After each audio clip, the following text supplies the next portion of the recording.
afternoon, everyone. I think we're going to go ahead and get started. And welcome to what we are now calling our summer series of education around this kind of new and emerging population that we have been managing, but we're recognizing this growing trend, and that's the really the aggressive adolescent patient, how we're managing them. 2 weeks ago, we had an outstanding grand rounds from Dr. Cohen in the emergency room talking about substance abuse and the challenges with that.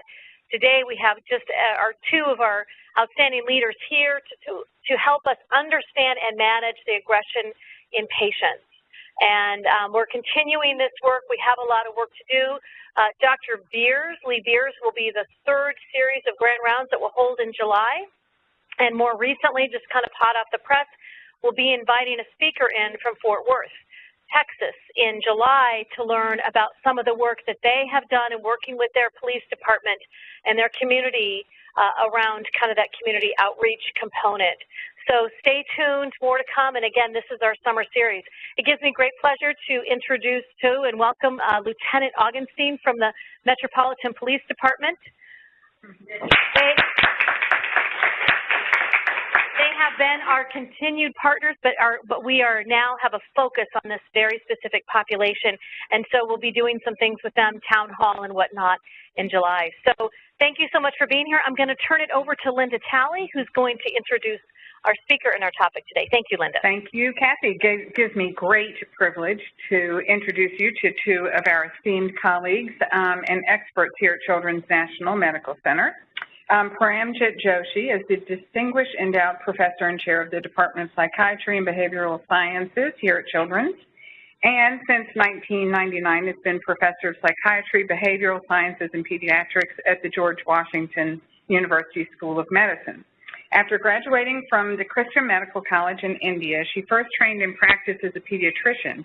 After moving to the United States, she completed her training in general and child and adolescent psychiatry at the Johns Hopkins University School of Medicine, where she remained on the faculty for over 2 decades. She is a distinguished Life Fellow of the American Psychiatric Association and the American Academy of Child and Adolescent Psychiatry, and inducted into the American College of Psychiatrists. Got your back, did I? I saw it go blank. There we go. All right. She has held several national offices within these associations, notably the President of the Society of Professors of Child and Adolescent Psychiatry, President of the AACAP, and currently a Director on the Board of the American Board of Psychiatry and Neurology. Dr. Joshi is the recipient of several awards, notably the APA's Bruno Lima Award for Outstanding Contributions in the Care and Understanding of Disaster Psychiatry, the Special Presidential Commendation Award by the APA in recognition of her commitment to quality clinical care, training, and research in child psychiatry, the Agnes Purcell McGavin Award for Distinguished Career in Child and Adolescent Psychiatry by the APA, and the 2015 Indo-American Psychiatric Association Academician Award.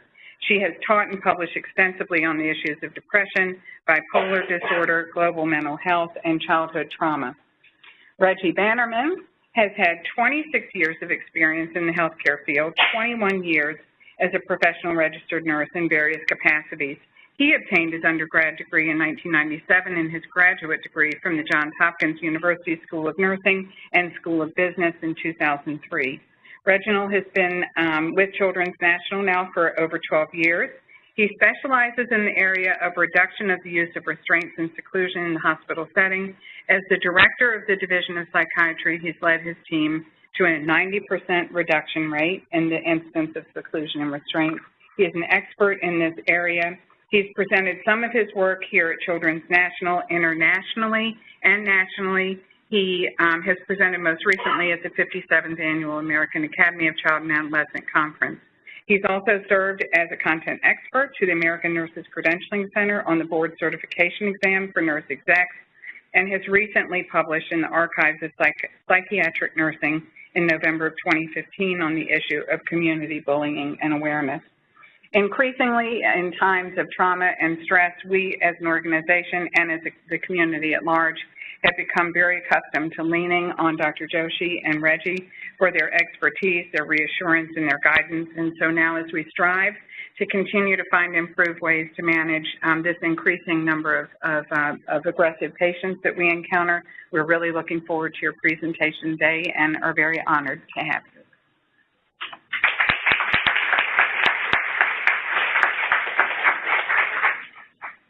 Good afternoon, everyone, and thank you for being here. And I first want to really thank the leadership of the institution, in particular Kathy Gorman and Linda Kelly, for really focusing and giving us the opportunity to address this very pressing issue about how we manage and how we understand children who present to us, whether it's in the emergency department, on our inpatient units, or on the medical floors, who are aggressive and violent. So we have a dog and pony show, Reggie and I, and it's such a pleasure for me to be able to present with Reggie Bannerman. He and I kind of go hand in hand, in trouble together, and do good things together as well.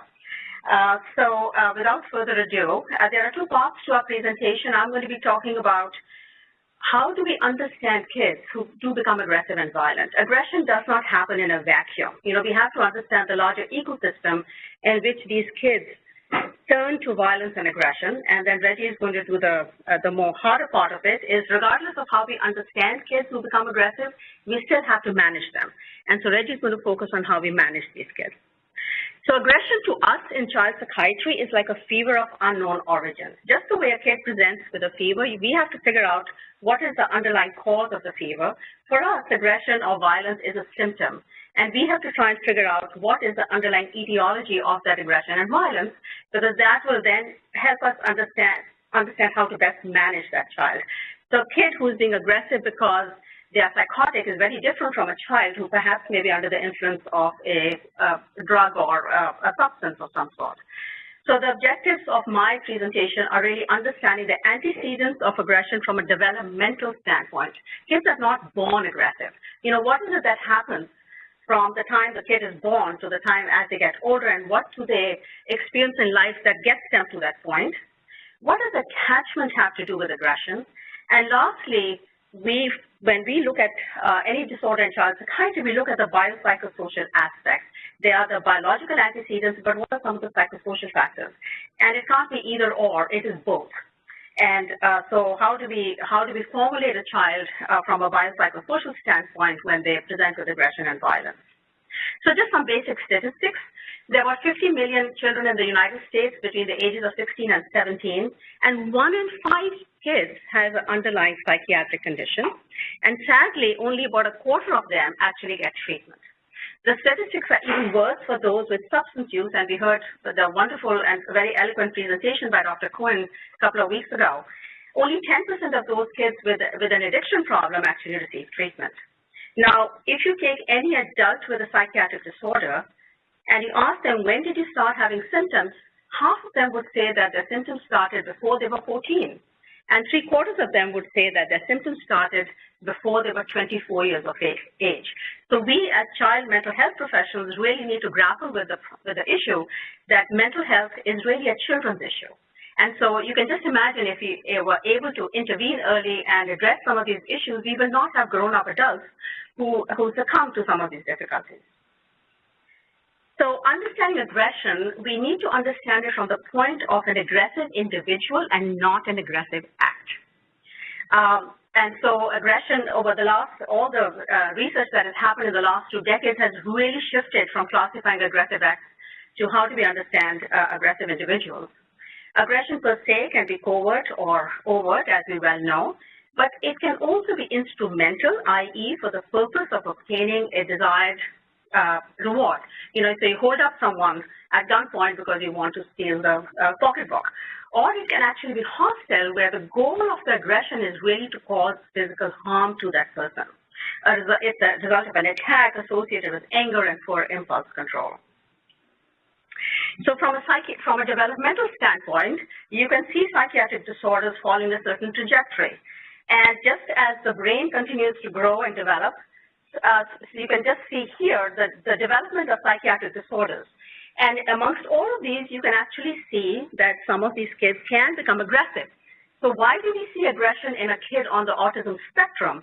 It is very different because they're out of the element, they have had a change in their environment, they have had a change in their school system, or whatever it may be, and they do not, because they're nonverbal, they don't know how to express themselves, and they resort, the only way they know how to get attention is to become aggressive. And so you will see very young children who present to our ED, who present to our services because they might become aggressive.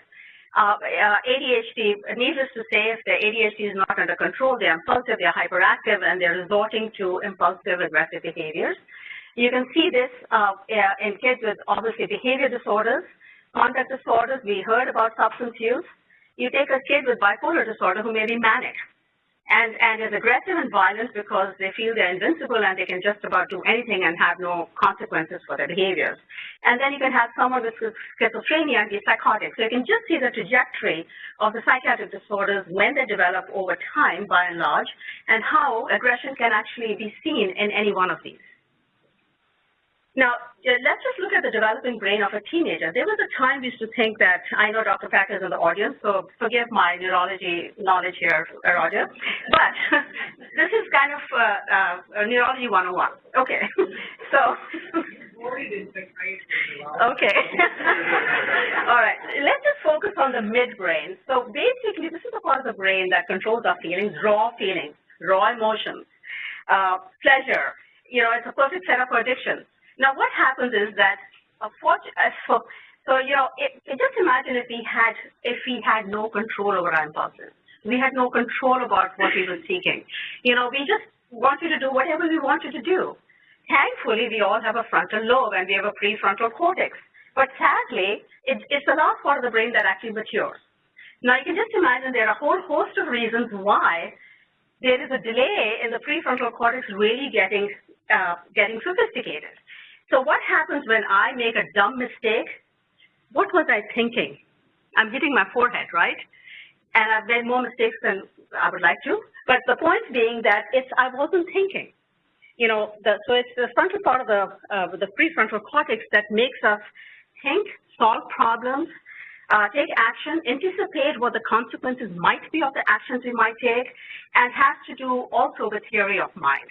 So what happens with teenagers is that since it's the last part of the brain that really develops, it's the conductor of the orchestra, is another way to describe it. It controls and makes us think about what we are going to be doing or what we ought to be doing and making decisions.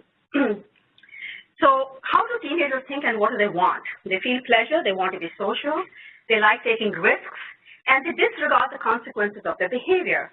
So while the amygdala is having all the passion and the feelings and the impulses and whatnot, unfortunately the frontal lobe switch is still off.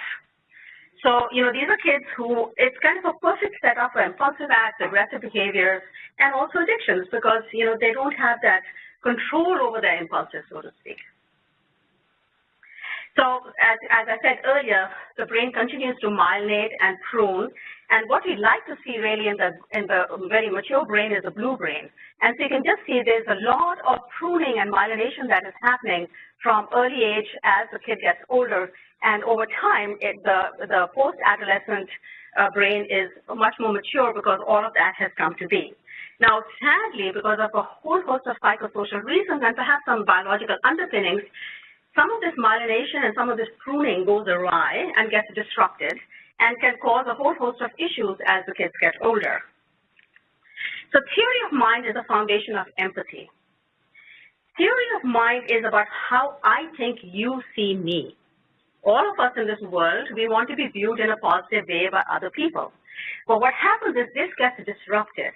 A child who's aggressive, who's violent, who kind of becomes a violent, aggressive individual doesn't really care how the other person sees you. And so the person, for ourselves, we are held completely accountable and responsible because our behaviors have an impact on the other person. An aggressive, violent individual does not care or disregards what impact that person is going to have on the other person by their actions.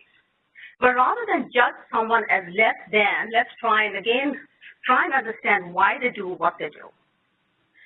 Now, in a heart of hearts, all of us want to feel valued by another human being. You know, this is just human nature. All of us in this room want to feel valued. And I challenge all of you, when is the last time you got angry with someone who treated you with respect? I think the answer will be never, because respect leads to value, and value leads to trust, and trust is oxytocin. Also, the brain chemical of trust, loosely called the love hormone. It boosts trust, empathy, reduces anxiety and stress. And when do you see this the most? When do the levels of oxytocin go up? When a baby is just born, it's the mother. And that gets me to the whole issue of attachment. What is attachment? And Bowlby and Ainsworth get the credit for coming up with the attachment theory. And so this refers to a pattern of relationships between a parent and a child established through parent behavior or the caregiving environment. And the purpose of attachment is actually protection of the child. What do we do with our infants? We hold them, we protect them, we want to keep them safe. And if they have a secure base when they are young, they're able to explore that very dangerous world and step out and take chances and kind of, test things out and then come back because they have a very secure base. And so protection through through the protection, you help the child regulate feelings and behavior. Now, just imagine if there is something that goes wrong with that whole process, the child is not going to be able to regulate their feelings. They don't know what to do when they're upset. They don't know what to do when they're angry. They don't know what to do even when they're happy. So both positive and negative feelings, they don't know quite how to handle. And so then they're unable to discriminate against threat. And they find themselves, sadly, in difficult situations. So Winnicott is a famous child psychiatrist, and it's hard to give a talk on attachment without quoting him. There is no such thing as a baby. There's only a baby and someone. So at birth, an infant has approximately about 100 billion neurons in its brain. And by the time, of course, the child is 3 years old, they have gone up to about 1,000 trillion neuronal connections. Human connections create neuronal connections. So now you can see that if there is something that comes in the way of these attachments and the human connections, you can have difficulty in this whole pruning and the myelination and all of that. So what we experience early tends to repeat itself later in life. Hence, the earliest sense of how relationships go has much to do with creating a sense of internal working models. Each one of us have an internal working model that we rely on and gets sophisticated as we get older. It kind of is our central core, so to speak. Now, there are books written on attachment theories. I'll give you a sentence of my attachment theory in a nutshell. It's the sticky note. When does a sticky note stick the best? The first time or the 10th time? The first time.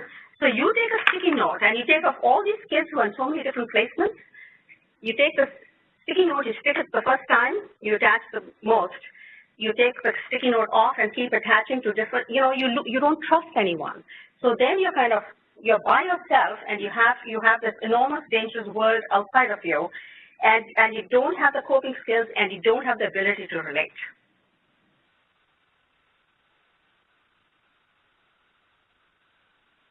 So in terms of the patterns of attachment, I just want to focus on the disorganized attachment because it differs from the secure and insecure in that there is no consistent strategy for coping that is present with this child. One of the things that we do on our inpatient unit is we teach kids how to cope with difficult situations. It is a big part of what Reggie does and his team and all of our folks do on both inpatient units and in our outpatient care. So what the child is saying is, I need you, but you're so frightened or frightening that I have no one to turn to and I don't know what to do.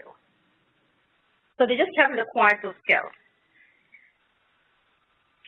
So what happens when the attachment hopefully is a secure one? These are kids who are enthusiastic, they're compliant, they have a positive outlook on life, they're socially more competent, they have better self-esteem, they have an internal working model that I talked about.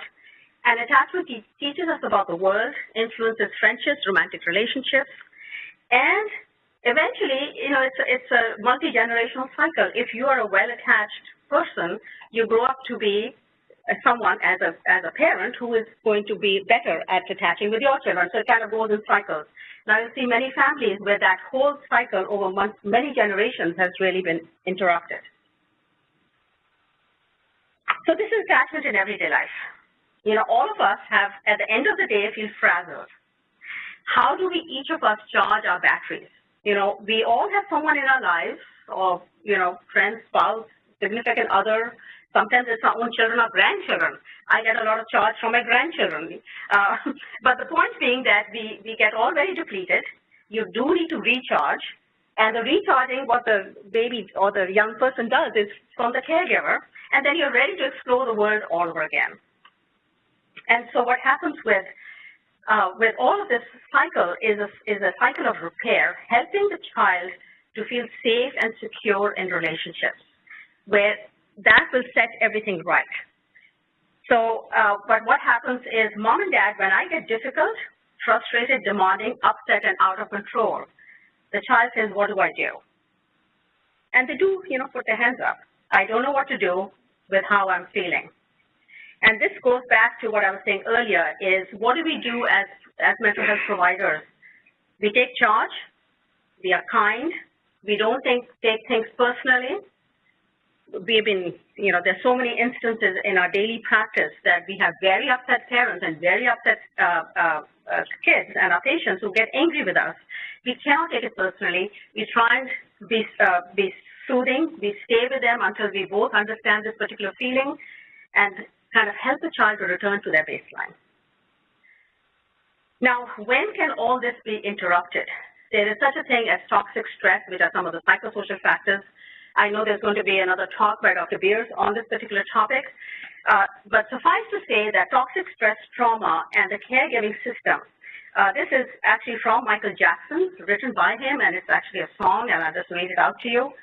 I'm not exactly sure where it is. Before you judge me, try hard to love me, look within your heart, and then ask, have you seen my childhood? So trauma can disrupt the caregiving system. The parents are less able to respond to the cues. They're not picking up on the cues when their kids are in distress. And then, in essence, provide a secure base and a haven for the child. And given that a diagnosis of PTSD is frequently seen as a result of a traumatic event, the ability or inability to resolve this trauma will influence the attachment relationships. So the only thing I want to focus on this one is, so when attachment goes awry, kids develop a reactive attachment disorder. We see a lot of this in many of our families and many of our patients. I think especially on a child inpatient unit, a whole host of kids have reactive attachment disorders. And it is the disinhibited type that causes kids to get aggressive and violent. So they have a diffuse attachment, they just don't know who to trust. It's a bad world out there. They're paranoid. I'm using that word loosely, not because they're psychotic, but they're paranoid, and so they need to protect themselves. And anything that comes close to them, they're not going to be able to handle.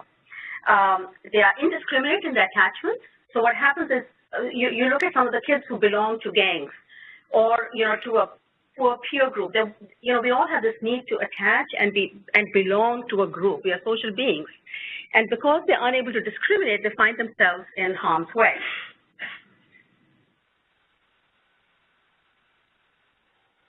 And again, this can lead to aggression and violence. And so if you look at the kind of reactive attachment disorder, it affects us in our relationships, it affects us in our behavior. They get obsessed with, sometimes with death and violence and things like that, and then they can have learning problems. Let's just focus a little bit on some behavioral difficulties. So this is a kid who, not sure why that is.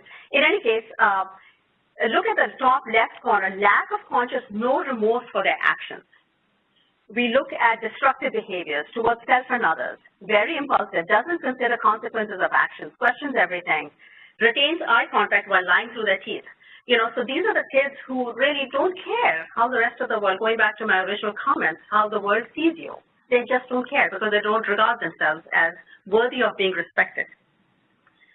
And so then moving on to some of the, I mentioned earlier on in my talk about some of the underlying psychiatric disorders, and there are a whole host of them. And sadly, 40% of any kid with a psychiatric disorder has a comorbid condition. And it behooves us, it is absolutely important for us to look at the cause. I just want to give you one example of the impact of untreated or undertreated attention deficit hyperactivity disorder. How does it impact the child? The healthcare system, 50% increase in bike accidents, one-third increase in ER visits, 2 to 4 times motor vehicle crashes, higher chances of being expelled, dropout rates, low occupational status, more parental stress and discord, parental absenteeism because Johnny is always in trouble in school and the parents have to leave work, more fights with siblings at home, 2 times more chance of this kid using substances as they get older. There's this notion, many parents will come to us, my child is going to get addicted to Ritalin. No, the data is completely the opposite. And this goes back to a study back in 1999. This was the first landmark study that came out of Boston. And since then, the studies have been replicated. And so it is so important for us to catch these kids early, treat them early, because you actually will prevent them from getting into some of these difficulties. So treatment of the underlying psychiatric disorder is an absolute must. And it is a multi-comprehensive treatment approach. Most of the studies have shown that a combination of pharmacotherapy and other psychotherapies and milieu management are helpful. I just want to focus just a little bit on the only treatment that is evidence-based, shown internationally, is the multisystemic therapy for kids who are violent and aggressive. And many countries all over the world have robust programs. And I might say that now with Dr. Royster coming on as the chief of the Department of Behavioral Health, now we have 1 unit in the District of Columbia. We hope there'll be more. But this is an intensive, remember, it's the ecosystem. Aggression does not happen in isolation. It is the family, it's the school, it's the community. It's that entire kind of the ecosystem that surrounds that child. So you can't just do individual therapy. So this is an intensive family and community-based treatment program, and it focuses on addressing all environmental systems. And each system plays a critical role. One is not any greater than the other. And the MST works with the toughest offenders, and all of this, these are the studies that I'm just coalescing here, ages 12 to 17 who had very long histories of arrest. And the clinicians go where the child is. They are there 24/7. Expensive intervention, but with good, robust results. And they work very closely with the caregivers and the parents. And so these are now 18 long-term international, multinational studies that have basically blended cognitive behavior therapy, behavior management, family and community psychological interventions. And essentially what they've done is they've really reduced the rates of substance use. They've reduced the rates of arrests. They keep kids in school, keep kids in their home, and reduces out-of-home placements by 50%, and reducing the arrest rates by 70%. So the return on investment is enormous, and I think we need to be able to invest much more in interventions that actually work, so we can reduce the overall rates of violence and aggression. On that note, I'm going to turn it to my friend and colleague, Reggie, who's going to tell us, so when we do have a child, how do we best manage them in our setting?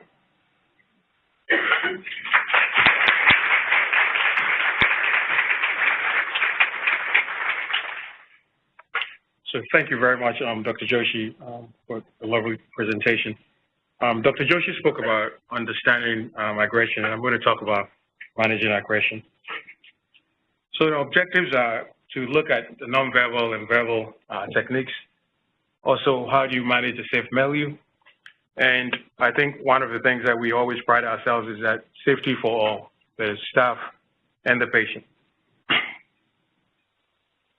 So these are just a few statistics in terms of workplace violence. If you look at the numbers, astronomical, almost 24 to 26,000 annually, about 70 to 74%.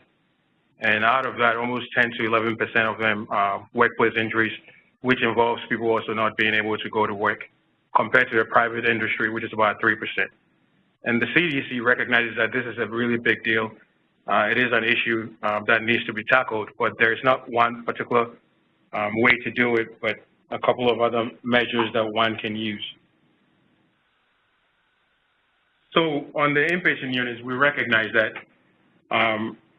nobody lives in a vacuum. We believe that there are tenets of milieu management, that safety and containment is one of them, support, validation, involvement, and structure. And all of this doesn't live in a vacuum, but it lives in a paradigm. If you think about it, when the child gets discharged and they go home, they're going to be with the family in the community. When they're on the inpatient unit, whether on the psych unit or on the medical units, they are still in the community. Even the homeless child or the child that has nowhere to stay, they still don't live in a bubble. They still live in a community. And I think it's critical that if you can work on these 5 tenets, you have a good way to go with these patients. So what are some of the work controls that we have here at Children's Hospital? We always want to make sure that we have adequate staffing. We make sure that all of our staff that comes in on the inpatient unit is trained. If you think about CPR, for example, we do CPR for the training, and then every year, or every 2 years now, it used to be every year, now it's every 2 years. The same thing we do with CPI. When you come in for all inpatient psych unit staff, we train them for 8 hours. It's an all-day training where we do the verbal, non-verbal, and then subsequently, once a year, 4 hours, we do recertification, just as you do for your CPR in every 2 years. In addition to that, we also train our staff to make sure that when we have patients with autism spectrum disorder, which is another big dilemma around the country now, that we are well equipped to manage them. We're often, most of the time, very challenged. There's not a dull moment on the inpatient units, and I'm sure in the medical units, as you've seen most of these cases recently, you can also share that. So we always have to make sure that we're well prepared. If there's any information, we're able to.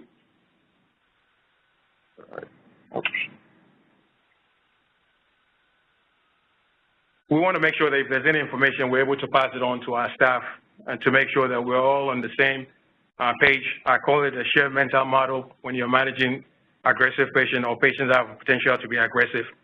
And one of the things that we decided to do, looking at our data over the years that I've been here, we've recognized that staff injury, and I just mentioned the statistics a moment ago, that we need to do some work for. So for the inpatient units, for 2018 transformation, we decided to look at reducing staff assault, battery. So that's the one thing we're working. We're using the Lean methodology to do that work.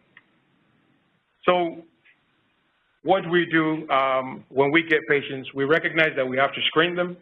And the goal of screening a patient is actually to be able to predict, and also hopefully you can prevent them acting out or being aggressive and or being assaultive.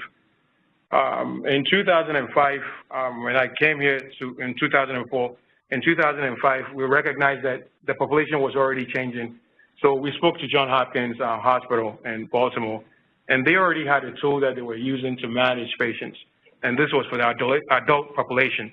But we felt that given what we were seeing, we needed to do something. So we asked their permission if we could use that tool, and it's been in existence since 2005 as part of our Cerner documentation here.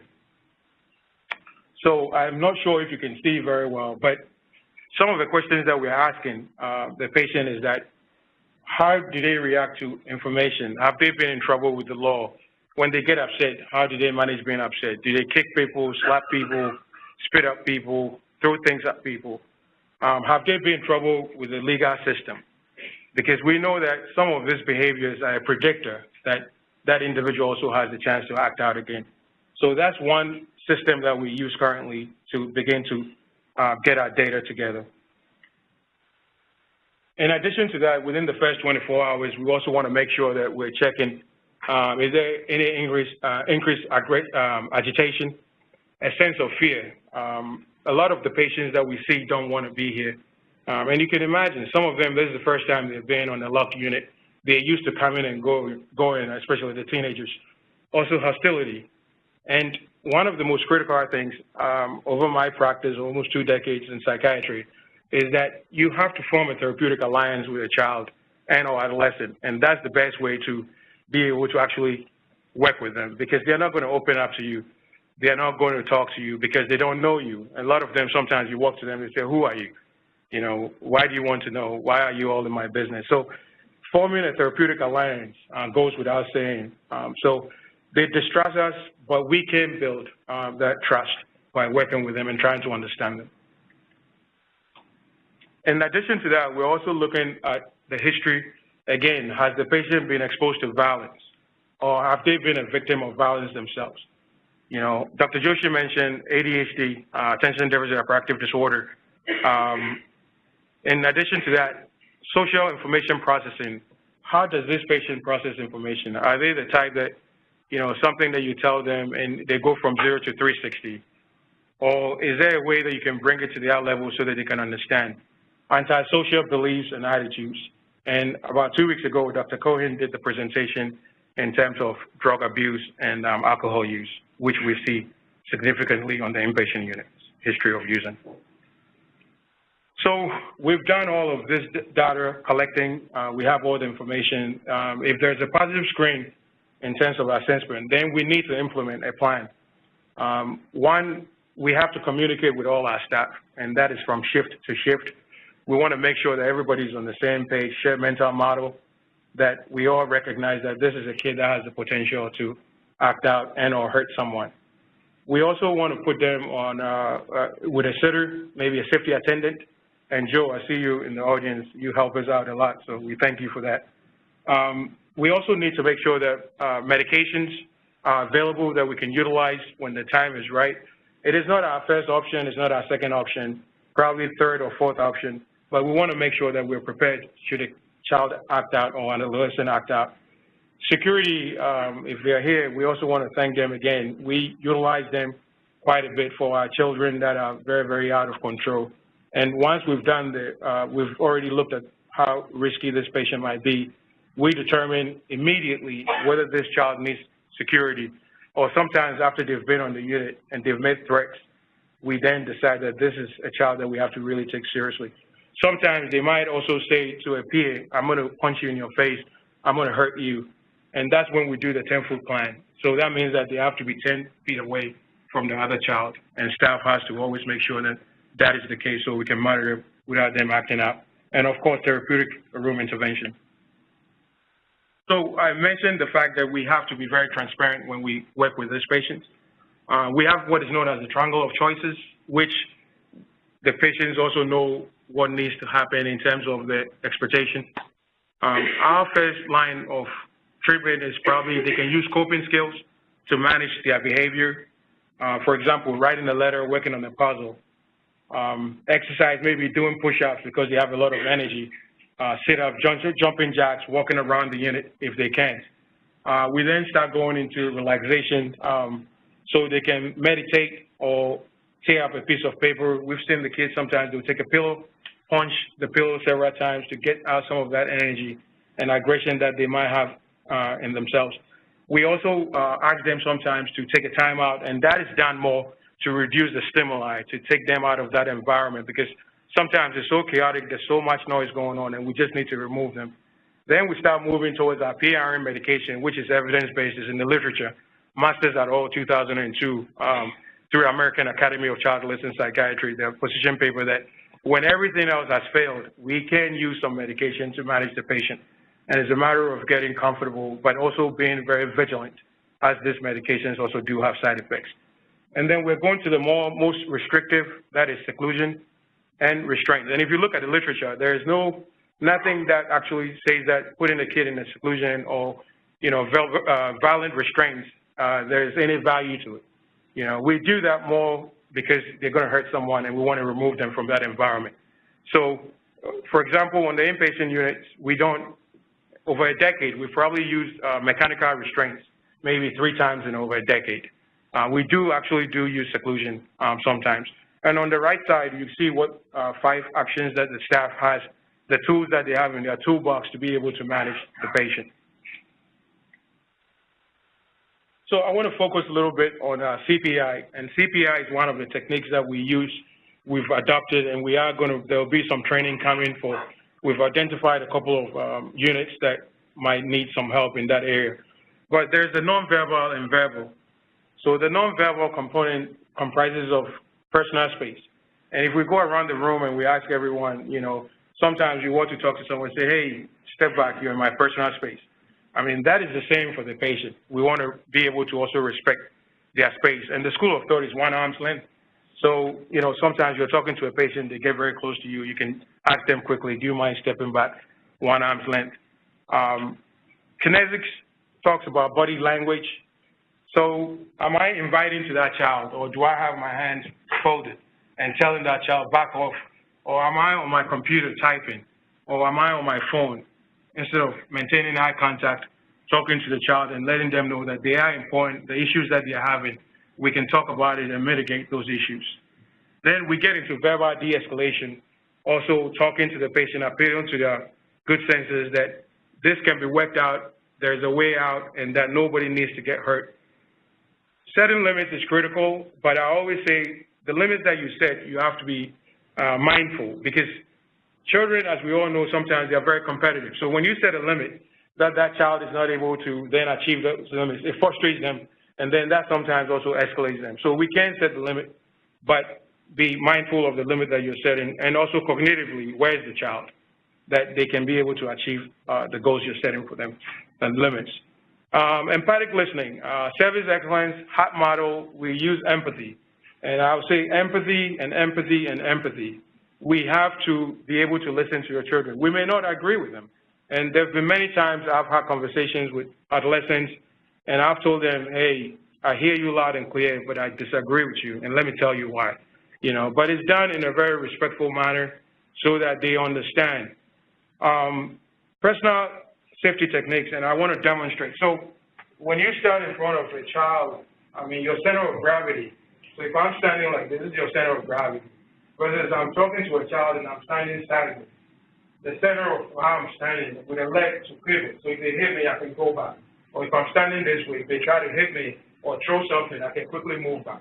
So it is really very critical. You know, the way I have seen actually in my practice over the years where staff sometimes might come and fold their legs sitting in front of the child on a bed, and they can use their knee to hurt you. So these are just simple, basic tools that we can utilize in the workplace to make sure that we're safe when we're managing these patients. So as I emphasized from the beginning, listening, again, we don't always have to agree with everything they're saying, but we can certainly listen to them. And, you know, when all of this is going on, sometimes, you know, we want to use humor, but we want to be very, very careful with the kind of humor, because sometimes things are very, very serious. You can imagine a child who's just been told from a family meeting that they're not going to go home with their foster parent any longer. And then you start cracking jokes. I mean, I don't think that's appropriate. So we want to be mindful of that. Also, when you're setting limits as part of the verbal de-escalation techniques, you want to give them choices, right? So, hey, do you mind if we go into your room, John, and talk about this issue, or do you want to take a time out in the quiet room? You know, no more than one or two choices you give them. It's much easier. The reason why we give them choices is also we want them to take control, for them to also know that they are part of the treatment and not that staff is just telling them what to do. And when you do that, you get a little bit more buy-in from them. And of course, we want to motivate them to be able to do the things that we're asking of them. So everybody has the handout that is in front of you, or you may have in your hands. Because of time constraints, you can look at them, but if you look, there are behaviors that you might begin to see, and there are behaviors that staff can do to mitigate the situation. So normal, calm behavior is where we all want to be every day. But we recognize that one can go from being normal and probably move into crisis based on what is happening or what has happened, information they've gotten. Sadly so, but a child is just been told that their best friend has been murdered. I mean, you can imagine how impactful this might be. And they are crying, they are in tears, and anything in front of them is fair game. So these are the stages that one can go through. Normal is where we want them to be. Prevention, highly workable, we're still in a good place. Escalation, they're beginning to get up there, but I think it's still manageable. When we get to crisis, we're at a place where we physically have to intervene. I mean, and so our goal is always to stay below escalation. That's where we want to stay. You know, talk about what are the issues, can we have a one-on-one. There have been many times my staff will even call me, I'll leave my office, come and because they're busy doing other things, I can spend some time with a child. But you want to listen to them and then ask them, how can we solve the problem? And instead of sometimes us solving the problem, we ask them, how can we help you, or what do you think we need to do? And so that they can put some options on the table. Of course, I've seen a lot of acting out in my career, holes in the wall, people being punched, things being thrown at people, spitting on people. And it's very, very annoying. Sometimes our own staff are injured. You know, you get a call, you come back, your staff is bleeding, for example. I mean, that's not something that anybody wants to see, you know. But this child has already acted out. No matter what you do, you can't change the situation. So we have to make it better. And so the post-crisis and resolution and calming is a place that we can reconnect with that child and bring them to where they need to be. So this is a hybrid of CPI and also CPI and the Vanderbilt crisis model that they use. And as I mentioned, it's not, the pointer's not working. But if I could point,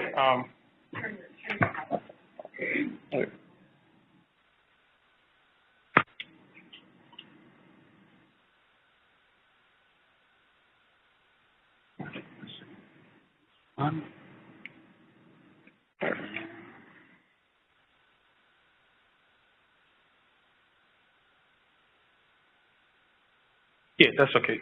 But I think the emphasis is you can see the stages, right? As they're going through the stages, you can see that, again, where we want to be is somewhere around here where we can actually keep it from going into crisis. And once they're in crisis, they go up, they plateau, and then they begin to come back down. This is where it's known as, with the CPI training, tension reduction. And this is where we want to, you know, build rapport with the patient and also debrief. And I'll go into more details with that. So when you're going through this crisis, I mean, everybody's adrenaline is flowing, but we want to make sure that, you know, we stay in control at all times, our staff. There are always power struggles that the child is trying to engage you, pull you, but one has to be careful. And that's why when we work as a group, we are each other's keeper. So if I see that maybe Brenda is doing something that she's getting a little bit riled up, I want to walk up to her and say, Brenda, let me take over. Do you mind stepping back? We don't want to become too rigid in our thought process because every situation is very fluid, and we want to engage and talk to the patient, you know, think outside of the box. How can we make this better? And there's a cliche that everybody says, I know how you're feeling. You have a perception of how they feel, but you're not really them, and you don't know how they're feeling. We don't want to raise our voices. We don't want to make any threats or any intimidation for that matter. So now we've tried everything, we've failed, now we're in crisis pretty much. So the things that are available to us, medication, seclusion, and then restraints are another option on the table, although like I mentioned, we don't use them that much. We do physical hold because sometimes a child that is autistic, thanks. Yes. That is autistic is probably banging their head on the wall, so we sometimes have to hold them so they don't hurt themselves. All of this requires a physician order in order to be able to do this. So it is important as the patient is coming in, we have our doctor's orders available to help us. The orders are time limited for seclusion and restraint, 1 hour for a child, 2 hours for an adolescent. We are regulated by multi-agency, Joint Commission, CMS, Department of Health. And if you're not sure, we have a policy and procedure which we update here at Children's all the time that can help you or guide you through the process. So I know there's been a lot of talk, and sometimes I hear through some of my colleagues sometimes a bit of frustration that, gee, why couldn't we use medication? I don't want to say let's push that button and start using medications, but over the last 12 years I've been here, we have used them when everything else has failed, and they've worked. You know, the three main medications that we use are Ativan, which is lorazepam, anti-anxiety medication, Haldol, haloperidol, which is antipsychotic, and Benadryl, diphenhydramine, which is also an antihistamine. We do use them. No more than 3 doses in 24 hours is weight-based, and, you know, Q6 hours. and then for Benadryl, it's normally like 30 minutes. And this is part of our care set. I understand that we'll be working with the medical units to figure out if we can implement some of this care models for them so they can also utilize when they have those patients within that setting. And I just wanted to go over some of the few side effects. The most that we see is that the child becomes sedated and a little bit drowsy. The serious side effects are respiratory depression, apnea, and cardiac arrest, which, thank God, over the 12 years, again, giving the meds is one thing, but you have to monitor. So it's critical, and it has to be done gently. And then there's an antidote, flumazenol, that we can use should the child, the medicine was too much and we want to revert the side effects. Haldol is an old antipsychotic, older generation. The thing that we're really worried about is cardiac, so QT prolongation. So if the child already has history of cardiac issues, you want to be very mindful. Maybe you want to get a baseline EKG first before you start the medication. EPS is something that we see quite often, rigidity, and we do give them Benadryl and Cogentin to manage that. Tardive dyskinesia is more for the older generation antipsychotics, and then neuroleptic malignant syndrome is a very, very serious event. Over 2 decades of practice, I've only seen it maybe 2 or 3 times, and that is a medical crisis. The patient needs to go to the medical unit and or the ICU to be managed. Benadryl is an antihistamine over the counter. You can buy Benadryl. If you go to CVS, you can find Benadryl there. So this is the definition of seclusion. Anytime that you stop someone from leaving a place, physically preventing them from leaving. This is in the Federal Registry, so it's a federal law. Then we have restraints, the physical restriction, manual or mechanical of a person's freedom of movement, physical activity, or any normal access to his or her body. And like I mentioned, we don't do mechanical restraint, but we do physical holds, whereby we do hold the child sometimes because they're trying to hurt themselves. So there have been cases, not here at Children's Hospital, but other places where, you hear that someone was put in a mechanical restraint because they refused to, be compliant with care. That's a no-no. I mean, that's a game changer, and one will be in trouble if that happens. So these are some of the interventions that we have is on Cerner, distraction, medication, one-on-one talk, open, quiet room, timeout, remove or decrease the external stimuli, self-timeout, or verbal redirection. Security, I want to mention them. They've been an instrumental part of the work that we've done. We're eternally grateful to them for all the work that they do. We call them, and when they come, we inform them what the plan is, and we execute the plan, make sure we're using proper techniques. And after that, we try to debrief about how things went and how we could have done a better job. Debriefing has to be done, but it has to be done when everybody is under control, meaning everybody is even killed. We're in a much better place, not when everybody's emotions are raw and high, because we want to collect what actually happened and how we can prevent that and or maybe modify what we did if we think some things were not done appropriately. From a patient perspective, we want to explore their perception of what happened. How about their feelings? How did they feel about the event? And were they able to use their coping skills? If they were not, in the future, what kind of coping skills would they utilize? And we want to give the patient an opportunity to discuss what we staff could have done better in the future. As far as staff debriefing, we want to talk about who was there, what each staff member did, what worked and what didn't work, whether we felt what we did was the best given the scenario that we had, and is there anything differently that we can do. And I want to emphasize that any event, when you're managing an aggressive patient, it does affect the clinician and also the patient. There's a psychological component. People sometimes get PTSD, they may suffer long-term depression. So we want to, that's one of the reasons why you debrief to talk about it, so that we can all walk away feeling good about the situation, or if there's something to be worked on, then we have that laid out for us. Then, of course, we have to sometimes look at the treatment plan for the child. Is that the right treatment plan, or do we need to do something differently? And again, lessons learned. So these are the references that we use for this presentation. I want to say a very big thank you to all of you, just not the folks that is listed on here, but over the years that I've been here, finally, we're getting a new unit, Dr. Roger Parker, Kathy Gorman, Dr.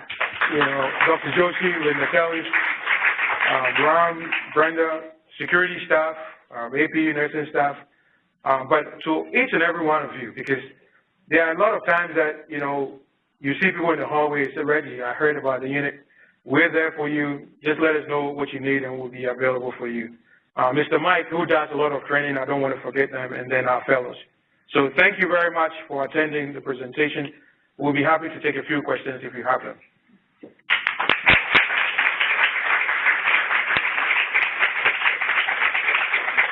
So much, Dr. Joshi and Reggie. Really, really great content.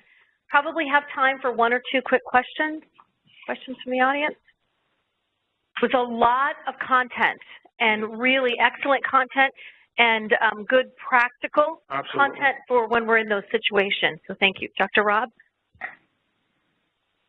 Excellent work, Reggie. I just wanted to remind people that we'll sometimes get large adolescents in the hospital, and we put them on a hospital diet, which is about 2,000 calories a day, and at home they're probably eating 5,000 or 6,000 calories a day. And an angry, hungry, large teenager is not a happy one. So I always double check how much people actually eat, because sometimes even offering food when somebody's getting more irritable makes them feel heard and understood, and an extra peanut butter sandwich can make a big difference in how cooperative they are if they're not NPO for a test. Exactly. I guess we call that hangry. That's a good point. Hangry, okay. I also want to thank Dr. Joshi and Reggie for really a great presentation. I want to emphasize that the patients are getting more difficult, that we're seeing through the emergency room, and what a great job you're doing about coping. The question I wanted to ask is, this is great and you've worked it out and you've done a great job on the unit. How are we going to spread this information for other units? Because some of the aggression that occurs is now occurring on 7 or other places where these patients, we don't even know they're going to be aggressive till they get there. So do you guys have any ideas of what we should do next? Yes. Ms. Linda Telly, Dr. Shaw, and Martha, they've set up a task force, and we're looking at the whole organization from a violence perspective and assaultive. So we've already identified 2 areas, 7 East and the ED are the 2 areas we've identified. I'm sure there are other areas. We'll be working with those areas, training safety attendants. We'll be setting up some CPI training, real hands-on training, so that we can better equip them to manage those patients. There is also a task force that we're looking at, our behavior response team led by Ms. Linda Telly, and that is up and coming very shortly. We'll be able to hopefully roll something out on a pilot basis and then roll it out to the whole house. So there's already work that is being done. Going into next year, hopefully we can achieve most of those goals. Yeah, Okay, so one Reggie, last question? Yeah, do you have an idea? You said it's getting worse. Was there a particular year or time that you've noticed that it got worse? So just to say that I don't have those graphs here, but I'll engage you one-on-one. We'll look at the graphs. But what I was going to say to you is we've seen where our graphs in terms of seclusion and restraint has been flat over the years. This year alone, I've gotten maybe 20 episodes already, and this is only 20 in maybe 3 years. That's what we're seeing. And we're not even through the calendar year, only 6 months, and we've already seen about 20. So if you look at our data, where we were a couple of years back and where we are today, it's threefold. And so, Susan, we showed that data at the first of the series with Dr. Cohen, and we showed the huge increase that's happening in the emergency department with the aggressive patient. It's occurring in the community as well. So the trends are consistent. Really, in the last year. Yeah. In the last year, we've seen it go up. And we're happy to share that data. It was at the last session. Great. Okay, well, thank you so much, Dr. Joshi and Reggie. Really outstanding. Thank you.